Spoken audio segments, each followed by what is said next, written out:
నమస్కారం నాగార్జున గారు. నమస్తే అంజీ గారు. లలిత జ్యువెలరీ కిరణ్ గారు ₹1 కోటి డొనేట్ చేశారండి. తర్వాత చిన్నపిల్లలండి.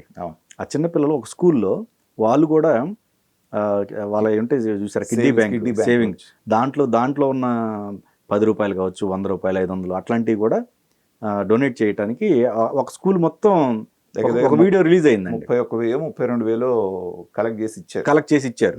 అది ముఖ్యమంత్రి గారు కూడా ట్వీట్ చేశారు అది. ఓకే. అయితే ఇక్కడ ఈ రెండు సంఘటనలు, కొన్ని సంఘటనలు వచ్చేవాళ్ళు వస్తున్నారు, డొనేట్ చేస్తున్నారు. ప్రతి ఒక్కళ్ళు, అటు ఏది వ్యాపారవేత్తలు కావచ్చు, సినీ ప్రముఖులు కావచ్చు, అందరూ జగన్ గారి ₹1 రావట్లేదు అనేది మళ్ళీ వస్తుందండి రివర్స్. అటు చేసి ఇటు చేసి మళ్ళీ ఆ ₹1 వస్తున్నారు. అక్కడ ఇన్ని కోట్లు వచ్చినా లెక్కలేదు కానీ ఆ కోటి కోసం ఎదురు దానికోసం వెయిట్ చేస్తా ఉన్నారు వీళ్ళు. అంటే పదే మనం జగన్మోహన్ రెడ్డి గారి గురించి మాట్లాడుకోవాల్సి రావటం అనేటువంటిది అవి వస్తాయండి.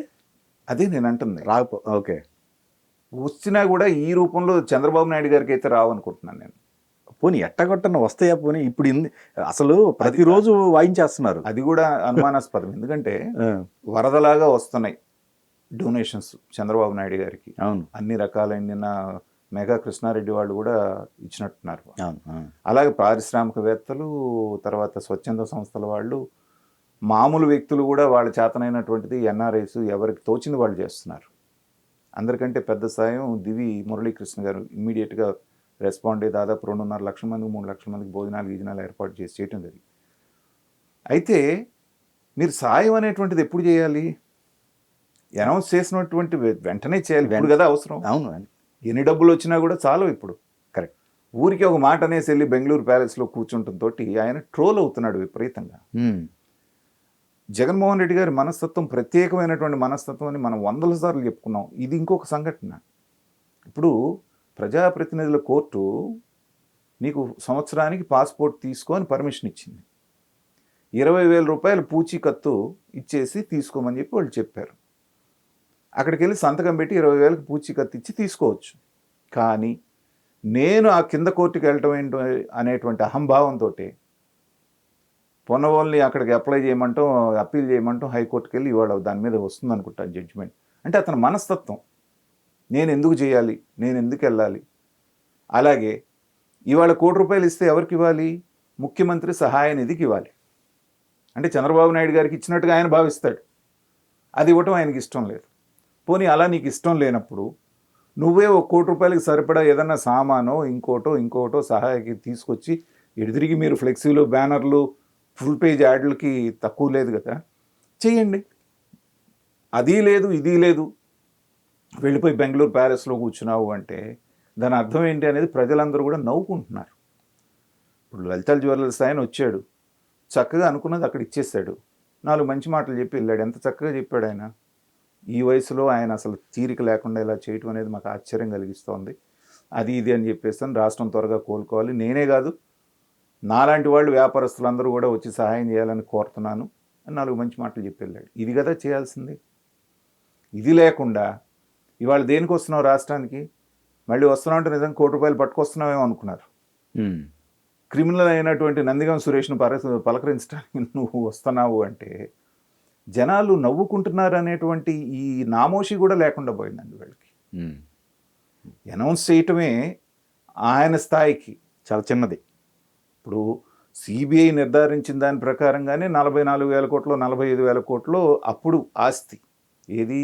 ముఖ్యమంత్రి కాకముందే నీకున్నటువంటిది.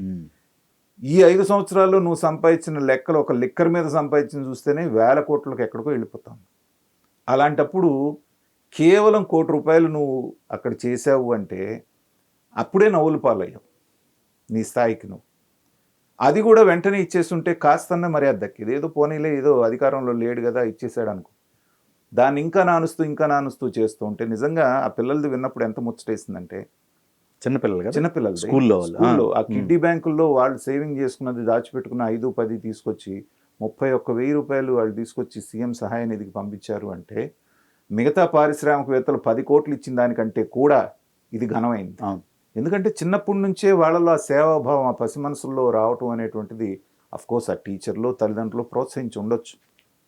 కానీ అది వాళ్ళకి జీవితాంతం కొనసాగుతుంది కదా అలాంటి మంచి లక్షణం. అది ఇన్స్పిరేషనే కదండి. ఇన్స్పిరేషన్ ఇప్పుడు ఆ వీడియో చూసి ఇంకొంతమంది చెల్లించవచ్చు, ఖచ్చితంగా డొనేట్ చేయొచ్చు. డెఫినెట్గా ఇప్పుడు అది చూసిన తర్వాత చంద్రబాబు నాయుడు గారే మా గురించి ట్వీట్ చేశారంటే ఇంకో 10 స్కూళ్ళు ముందుకు రావచ్చు. కరెక్ట్. అదొక ఇన్స్పైరింగ్ పాయింట్ అవుతుంది. అవును. సో ఇలాంటి సంఘటనలన్నీ ఇక్కడ చదివి ప్రతి వాళ్ళు సాటివాడికి ఎలా సహాయపడాలనేటువంటి దీంట్లో ఒక ఉద్యమంలాగా సాగుతున్నప్పుడు నువ్వు ఇంట్లో వండుకొని 2 రోజులు వచ్చి 1 గంట ఒక చోట 1 గంట ఒక చోట పర్యటన చేసి ప్రభుత్వం మీద బురదజాలు వెళ్ళిపోతే నువ్వు గంట పర్యటన చేసినందుకు విమర్శలు పాలయ్యావు. చక్కగా సహాయ పనులు చేస్తున్నటువంటి చంద్రబాబు నాయుడు గారిని ప్రభుత్వాన్ని మీద బురదజల్లినప్పుడు విమర్శలు పాలయ్యావు. ₹1 ఇచ్చినప్పుడు విమర్శలు పాలయ్యావు. ₹1 ఇంకా ఇవ్వకపోవడం వలన విమర్శ. ప్రతి దాంట్లో ప్రజల దృష్టిలో పలచనవటమే కదా. మరి తెలిసి ఇలాంటి పనులు ఎందుకు జగన్మోహన్ రెడ్డి గారు చేస్తున్నారు అనేటువంటిది ఇవాళ ఆయనకి సలహా ఇచ్చేవాళ్ళు ఎవ్వరూ చుట్టుపక్కల లేకుండా పోయారేమో అనేటువంటిది. ఇచ్చిన రోజున మాత్రం ఈయన విన్నాడా అంటే లేదనే చెప్పాలి. కానీ ఇప్పుడైనా అధికారం కోల్పోయిన తర్వాత కొంత రియలైజేషన్ వచ్చిందా అంటే అది రాలేదు. ఇంకా దిగజారుతున్నాడేమో జగన్మోహన్ రెడ్డి గారు అనేటువంటి భావన అయితే ఇలాంటివన్నీ చూసిన తర్వాత మనకు కలుగుతాం.